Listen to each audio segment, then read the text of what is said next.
السلام علیکم ورحمۃ اللہ وبرکاتہ۔ اللہم ٹی وی چینل پر آنے والے تمام دیکھنے اور سننے والوں کو خوش آمدید۔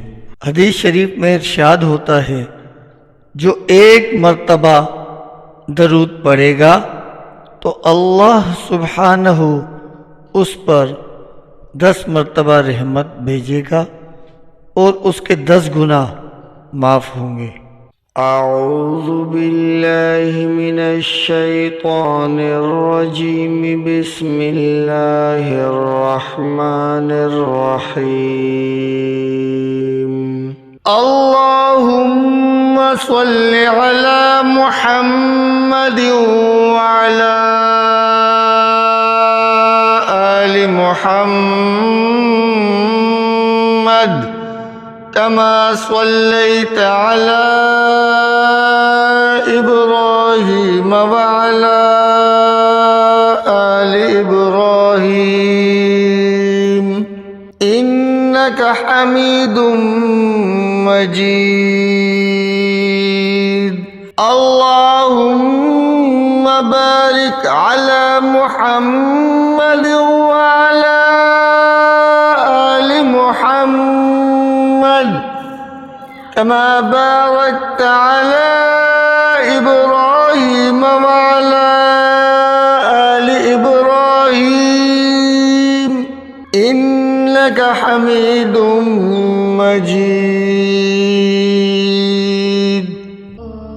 عبداللہ بن عامر کی آزمائش اور ان کی شہادت۔ امام نسائی رحمۃ اللہ علیہ، امام احمد رحمۃ اللہ علیہ، امام ترمذی رحمۃ اللہ علیہ اور امام مسلم نے بھی اپنی صحیح میں بروایت صہیب رومی حضور اکرم صلی اللہ علیہ وآلہ وسلم کا ارشاد نقل کیا ہے، ان نقول میں کسی قدر کمی زیادتی ہے، مگر ہم خلاصہ نقل کرتے ہیں کہ کوئی بڑا جلیل القدر بادشاہ تھا، اس کے یہاں ایک کاہن یا ساحر جادوگر تھا جو اپنے فن میں کمال رکھتا تھا۔ اس کی سلطنت گویا اسی کے جادو کے بلبوتے پر قائم تھی۔ بادشاہ کے دشمنوں کو وہ اپنے جادو کے زور سے ہلاک کر دیتا تھا، لڑنے جھگڑنے کی ضرورت نہ پڑتی تھی۔ امرائے سلطنت اور ارکان دولت اگر بادشاہ سے ناراض ہوتے یا سرتابی کرتے تو یہ اپنے جادو سے ان کا رخ بادشاہ کی طرف موڑ دیتا تھا۔ اسی طرح وہ ہر کام جادو سے کرا لیتا تھا۔ جب وہ جادوگر بوڑھا ہو گیا اور اس کو اپنی زندگی سے نا امیدی ہوئی تو اس نے بادشاہ سے عرض کیا کہ میں بوڑھا ہو گیا ہوں، میری عمر اخیر ہونے کو ہے، آپ کوئی ذہین اور سمجھدار لڑکا میرے سپرد کر دیں تاکہ میں اس کو اپنا علم سکھا دوں، تاکہ میرے بعد وہ آپ کے امور سلطنت کو درست رکھے۔ چنانچہ بادشاہ نے ایک عاقل اور ہوشیار لڑکا اس کے حوالے کر دیا۔ وہ لڑکا اس جادوگر کے پاس صبح شام حاضر ہونے لگا اور جادو کا فن سیکھنے لگا۔ راستے میں ایک راہب درویش اپنے صومعہ عبادت خانے میں رہتا تھا۔ محمد راوی کہتے ہیں کہ اس وقت راہب لوگ اپنی اصلی دین عیسوی پر قائم تھے۔ ایک دن اس لڑکے نے دیکھا کہ بہت سے لوگ صومعہ عبادت خانے سے نکل رہے ہیں۔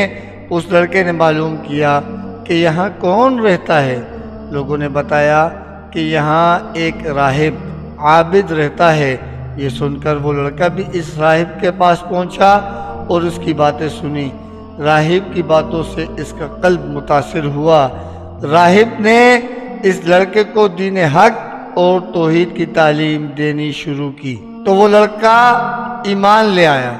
یہ لڑکا جادوگر کے پاس جاتے ہوئے راستے میں راہب کے پاس ٹھہر جاتا تھا اور دیر ہو جانے کی وجہ سے جادوگر اس لڑکے پر غصہ ہوتا تھا اور زد و کوب کرتا۔ لڑکا کہہ دیتا کہ مجھے گھر میں دیر ہو گئی۔ آخر جادوگر نے بادشاہ کے پاس شکایت کی۔ بادشاہ نے لڑکے کو تاکید کی کہ ساحر کے پاس سویرے پہنچا کرو۔ اس کے درباریوں نے کہا یہ لڑکا سویرے گھر سے آتا ہے، راستے میں دیر کرتا ہے۔ تو بادشاہ اور ساحروں نے یہ خیال کیا کہ کھیل میں لگ جاتا ہوگا، اس لیے دونوں نے لڑکے کو خوب تنبیہ کی، لیکن لڑکا درویش کے پاس جاتا رہا۔ ایک دن یہ لڑکا راہب کے پاس سے بادشاہ کی طرف واپس ہو رہا تھا، کیا دیکھتا ہے کہ کسی مہلک جانور، شیر یا اژدھے نے راستہ روک رکھا ہے۔ لوگ ادھر ادھر دونوں طرف رکے کھڑے ہیں۔ لڑکے نے دل میں خیال کیا کہ آج امتحان لیتا ہوں کہ راہب حق پر ہے یا ساحر حق پر ہے۔ یہ خیال کر کے اس نے ایک پتھر اٹھایا اور یہ کہہ کر اٹھایا کہ اے خدا، اگر اس راہب کا مذہب حق ہے تو اس پتھر سے اس جانور کو ہلاک فرما۔ اور وہ پتھر اس کو مار دیا اور وہ جانور اس سے فوراً ہلاک ہو گیا۔ لوگوں نے یہ واقعہ دیکھا تو کہنے لگے کہ اس کو جادوگری میں کمال حاصل ہو گیا ہے۔ لڑکے کی ہر جگہ تعریف ہونے لگی اور اس کی خوب شہرت ہو گئی۔ آہستہ آہستہ یہ خبر راہب تک بھی پہنچ گئی۔ اس نے لڑکے کو تنہائی میں بلا کر کہا، بیٹا، تجھ کو اللہ تعالیٰ نے بزرگی و کمال سے نوازا ہے۔ میں جانتا ہوں کہ تیرا مرتبہ بہت بلند ہوگا اور تو کسی آزمائش میں مبتلا ہوگا، لیکن یاد رکھنا میں بہت کمزور اور بوڑھا ہوں، کسی کو میرا پتہ نہ دینا۔ لڑکے سے قول و قرار لے کر راہب مطمئن ہو گیا۔ ادھر راہب کی صحبت اور انجیل مقدس کی تلاوت و اتباع کی برکت سے حق تعالیٰ نے اس لڑکے کو ولایت عظمیٰ سے نوازا، یہاں تک کہ کوڑی، مادرزاد، نابینا اور لاعلاج مریض اس لڑکے کے دعا سے شفا یاب ہونے لگے۔ لڑکا خوب مشہور ہو گیا۔ اس شہرت کو سن کر اس بادشاہ کا نابینا مصاحب اس کے پاس آیا اور خوب تحفے نذرانے پیش کر کے عرض کیا کہ مجھ پر بھی توجہ فرمائیے اور میری آنکھیں بھی اچھی کر دیجیے۔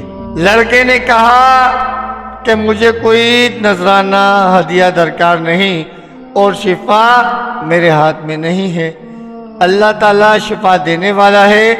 اگر آپ اللہ وحدہ لا شریک پر ایمان لائیں اور اس شرک و بت پرستی سے توبہ کر لیں تو میں اللہ سے دعا کروں گا، پروردگار عالم آپ کی بینائی واپس عطا فرما دیں گے۔ وہ اندھا اسی وقت مجلس میں مشرف با ایمان ہوا اور لڑکے نے دعا کی اور اس کی آنکھیں روشن ہو گئیں۔ معمول کے مطابق جب یہ شخص بادشاہ کی مجلس میں حاضر ہوا تو بادشاہ کو اس کی بینائی پہ تعجب ہوا۔ اس سے معلوم کیا کہ میری مملکت کے تمام معالج تیری آنکھ کے علاج سے عاجز ہو گئے تھے، آخر تجھ کو کس سے شفا حاصل ہوئی؟ مصاحب نے کہا کہ میرے پروردگار نے اپنی قدرت سے مجھے بینائی عطا فرمائی ہے۔ بادشاہ نے کہا کہ میرے سوا تیرا پروردگار کون ہے؟ مصاحب نے کہا میرا، آپ کا اور اس ساری کائنات کا پروردگار وہ اللہ ہے جس نے ساری مخلوق کو پیدا کیا۔ بادشاہ غضبناک ہوا اور اس مصاحب کو سخت سزا دی اور پوچھا کہ یہ عقیدہ تجھ کو کس نے سکھایا؟ سختی سے گھبرا کر اس نے لڑکے کا نام بتا دیا۔ بادشاہ نے لڑکے کو بلایا اور کہا کہ تجھ کو میری پرورش اور میرے جادوگر کے فیض سے یہ کمال حاصل ہوا ہے۔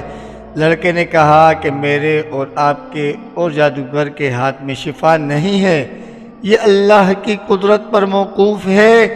بادشاہ سخت ناراض ہوا اور اس کو کڑی سزا دلوائی اور کہا یہ لڑکا بہت غائب رہتا تھا، معلوم ہوتا ہے کہ یہ کسی جگہ جاتا تھا، وہاں اس کے خیالات بدل گئے۔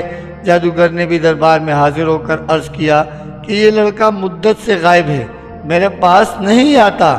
بادشاہ نے کہا اس سے سختی سے پوچھا جائے کہ یہ مدت سے کہاں رہا اور کس کے پاس آتا جاتا ہے۔ جب سختی حد سے بڑھ گئی تو لڑکے نے مجبور ہو کر گوشہ نشین راہب کا نام بتا دی۔ بادشاہ نے راہب کو گرفتار کر کے حاضر دربار کیا اور اس سے کہا کہ اگر تو اپنے دین سے نہ پھرے گا تو تجھ کو آرے سے چیر دیا جائے گا۔ راہب نے کہا میں ہرگز اپنے دین برحق سے نہ پھروں گا اور جو مصیبت آئے گی اس پر صبر کروں گا۔ چنانچہ بادشاہ کے حکم سے اس راہب کو آرے سے چیر دیا گیا۔ پھر مصاحب کو بلا کر یہی کہا۔ مصاحب نے بھی دین برحق کو چھوڑنے سے انکار کر دیا اور اس کو بھی آرے سے چیر کر شہید کر دیا گیا۔ پھر لڑکے کو بلا کر سمجھایا گیا کہ اگر تجھ کو زندگی محبوب ہے تو باز آ جا، ورنہ تو ان دونوں کا انجام دیکھ چکا ہے، تیرا حشر بھی یہی ہوگا۔ لڑکے نے بادشاہ کی بات ماننے سے انکار کر دیا تو بادشاہ نے چند آدمیوں کو حکم دیا کہ اس لڑکے کو پہاڑ کی چوٹی پر لے جاؤ اور اس کو خوب سمجھاؤ، اگر مان گیا تو اس کو بڑا مقام دوں گا اور اپنا مصاحب بنا لوں گا، اور اگر یہ باز نہ آئے تو پہاڑ کی چوٹی پر سے اس کو دھکیل دینا تاکہ اس کے اعضاء پاش پاش ہو جائیں۔ جب اس کو پہاڑ پر لے کر گئے اور سمجھایا دھمکایا تو لڑکے نے اللہ سے اپنی حفاظت کی دعا کی۔ اسی وقت پہاڑ پر زلزلہ پیدا ہو گیا اور شاہی لوگ پہاڑ سے گر کر ہلاک ہو گئے۔ لڑکا بعافیت گھر واپس آیا۔ بادشاہ نے پوچھا کہ وہ لوگ کہاں ہیں جو تجھ کو لے کر گئے تھے؟ لڑکے نے جواب دیا کہ میرے پروردگار نے ان کے شر سے میری حفاظت کی اور ان کو ہلاک کر دیا۔ بادشاہ نے دوسرے چند آدمیوں کو حکم دیا کہ اس لڑکے کو ایک کشتی میں سوار کر کے دریا میں لے جاؤ، یہ اپنے دین سے باز آئے تو بہتر ہے، ورنہ دریا میں پھینک دو۔ چنانچہ وہ اس کو دریا میں لے گئے اور سمجھایا۔ لڑکے نے پھر دعا کی تو کشتی الٹ گئی اور شاہی لوگ غرق ہو گئے اور لڑکا صحیح سالم واپس آ گیا۔ بادشاہ نے ماجرا پوچھا تو لڑکے نے پورا قصہ بیان کر دیا۔ اس لڑکے نے کہا اے بادشاہ تو مجھے مار نہیں سکتا، ہاں تجھ کو میرا قتل ہی مقصود ہے تو اس کی تدبیر میں بتاتا ہوں، اگر وہ تدبیر اختیار کرے گا تو مجھ کو مار سکے گا۔ بادشاہ نے تدبیر پوچھی تو لڑکے نے کہا اس شہر کے تمام لوگوں کو شہر سے باہر ایک میدان میں جمع کر لے اور مجھ کو سولی پر چڑھا کر ایک تیر اپنی ترکش سے نکال کر کلمہ بسم اللہ رب ھذا الغلام کہہ کر وہ تیر میرے مار تو میں مر جاؤں گا۔ بادشاہ نے یہی کیا تو تیر اس لڑکے کے کنپٹی پر لگا۔ اس لڑکے نے اپنا ہاتھ کنپٹی پر رکھ لیا اور یہ کہتا ہوا شہید ہو گیا کہ میں اپنے پروردگار کے نام پر شہید ہو کر کامیاب ہو گیا۔